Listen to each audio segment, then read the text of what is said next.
तो ये जो क्वेश्चन है ये गैस टरबाइन का है, ब्रेटन साइकिल का। अच्छा क्वेश्चन है, मतलब बढ़िया, ठीक है। अब इसमें इस तरह के सवाल को करने के लिए पहले तो टीएस प्लॉट बना दो।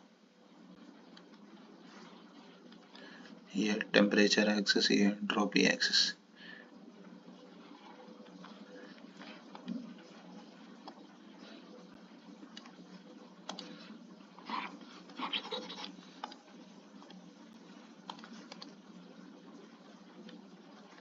ये कांस्टेंट प्रेशर लाइंस जो होते हैं वो डाइवर्जिंग होते हैं, ठीक है। तो इसलिए ये कम होगा, ये ज्यादा होगा,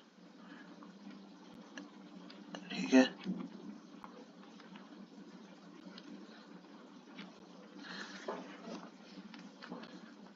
अब यहाँ पे इस पॉइंट को नाम दे दे नॉट, इसको 1, इसको 2, इसको 2 डैश, ठीक है। अब मेरा नजर गया यहाँ पे आइसेंट्रोपिक एफिशिएंसी पे। तुरंत हमने इस 0 से 1 प्रोसेस को हटाया, मतलब हटाया नहीं, अभी ऐसे ही रहने दो। एक्चुअली में प्रोसेस कैसे चल रहा है, ऐसे, ठीक है। अब ये इधर ही क्यों जा रहा है, अगर किसी के दिमाग में ये आ रहा है तो देखो, entropy is equal to del Q by T plus entropy generation, ठीक है। जो मेरा टरबाइन और कंप्रेसर है उसमें कोई हीट इंटरेक्शन नहीं हो रहा है।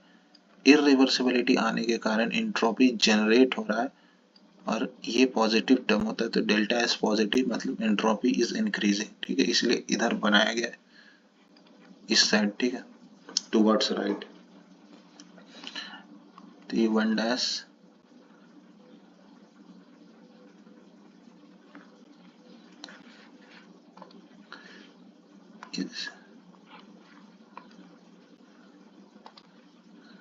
ये 3 है, ये 3 डैश, ठीक है। डैश वाला पॉइंट इरिवर्सिबल वाला है, ठीक है। अब इसमें क्या है सवाल में, exit pressure of the turbine is 1 बार, मतलब ये प्रेशर 1 बार है और ये वाला जो है कितना प्रेशर है, 5 बार है। मैक्सिमम टेम्परेचर इसने दे दिया है 650 और मिनिमम टेम्परेचर 27। अब इसमें से चुपचाप क्या करना है, कंबशन चैम्बर का एनालिसिस अगर किसी को याद हो, यहाँ से एयर जाता था, यहाँ फ्यूल डालते थे और यहाँ एयर फ्यूल का मिक्सचर तैयार होकर बाहर निकलता था, ठीक है। ये 1 डैश, ये 2, ठीक है। तो M A into C P into T one, energy in equals to energy out, first law of thermodynamics, plus M dot F, 1 kg fuel डलाने में कैलोरीफिक वैल्यू, जो एनर्जी रिलीज होता है कैलोरीफिक वैल्यू, तो M dot F kg fuel जलाने में M dot F into C V होगा। Into में सारा फ्यूल तो जलेगा नहीं, कुछ अनबर्न्ड रह जाएगा, तो into combustion efficiency is equals to M dot A plus M dot F into में सी पी जी जो गैसियस प्रोडक्ट है इंटू टेम्परेचर T2, ठीक है। सिंस कुछ दिया नहीं हुआ है तो CPG is almost equal to CPA and m dot a plus m dot f को हम लोग जो है इसको भी कुछ नहीं करना है,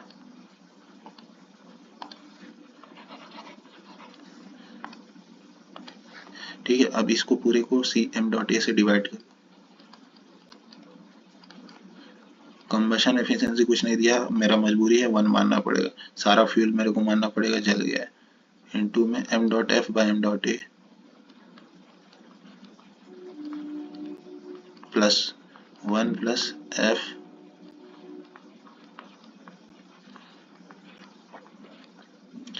into C P G T2। अब कुछ दिया नहीं हुआ तो CPG तो CPA के बराबर ही होना है,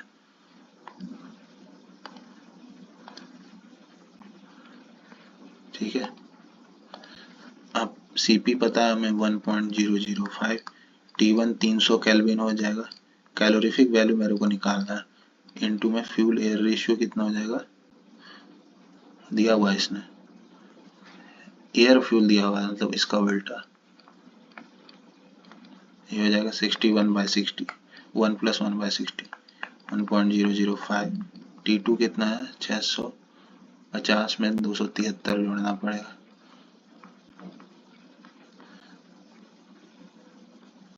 923।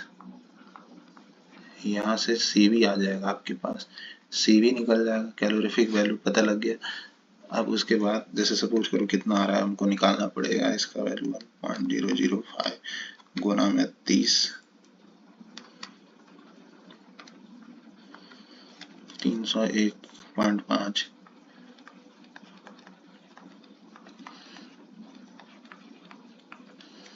61/60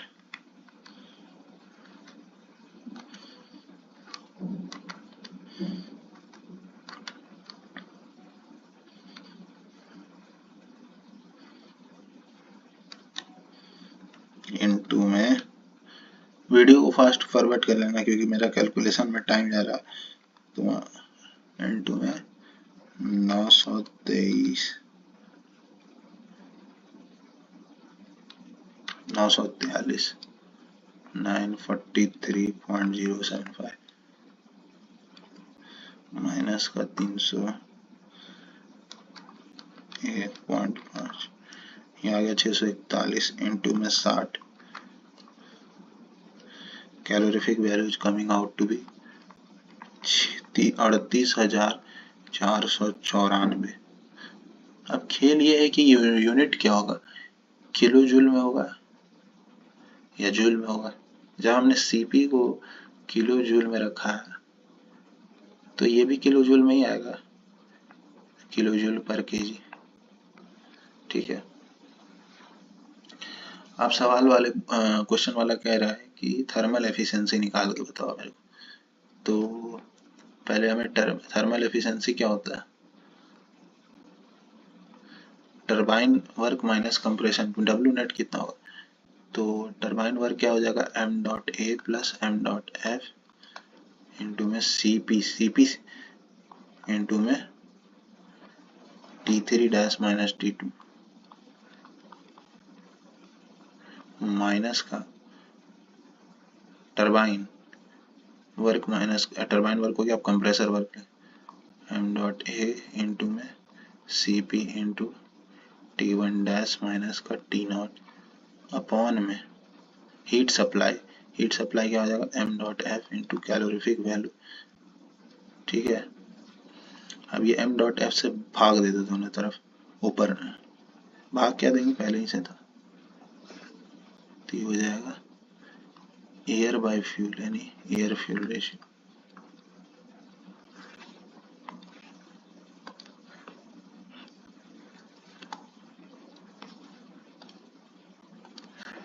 m dot A by m dot F plus का 1 इंटू में cp T3 dash minus T2 minus का m dot A by m dot F into में cp इंटू में T1 dash minus T2 by calorific value.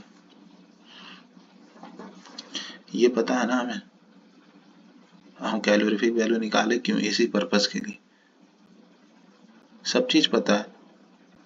अब क्या नहीं पता है वो है T1 डैश नहीं पता है और T3 डैश नहीं पता है, तो इसीलिए तो कंबसन आइसेंट्रोपिक एफिशिएंसी दिया हुआ है 0.80। ठीक है, ये क्या हो जाएगा W कम बाई ज़्यादा रखते हैं हमेशा, तो इरिवर्सिबिलिटी के कारण अब कंप्रेसर में ज़्यादा वर्क देना पड़ रहा है, तो ये हो जाएगा T1 नीचे आएगा। ठीक है, एक्चुअल वाला नीचे आएगा, आइडियल वाला ऊपर आएगा कंप्रेसर के लिए, और उल्टा होता है टरबाइन के लिए। टरबाइन के लिए क्या होगा, आइडियल वाला ऊपर चलेगा, सॉरी आइडियल वाला नीचे जाएगा क्योंकि आइडियल वर्क ज़्यादा था, एक्चुअली में अब कम मिलेगा।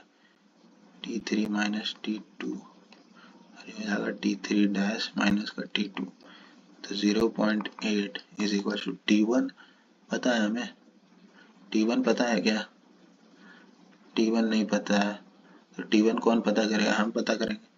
T1 is equals to RP, अब पावर में gamma -1 by gamma into T naught पता है, हाँ टी नॉट पता है, प्रेशर रेशियो पता है, प्रेशर रेशियो पता है, गामा पता है, हाँ 1.4 था, क्वेश्चन के नीचे लिखा हुआ था, ठीक है।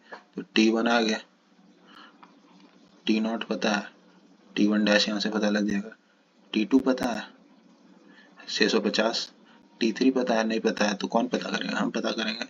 T3 बाई T2 हो जाता है अगेन T2 बाई T3 जो होता है RP का पावर गामा -1 बाई गामा, यहाँ से हम T3 कैलकुलेट कर लेंगे और T2 तो हमें पहले से पता है, यहाँ से T3 डैश आ जाएगा, ठीक है।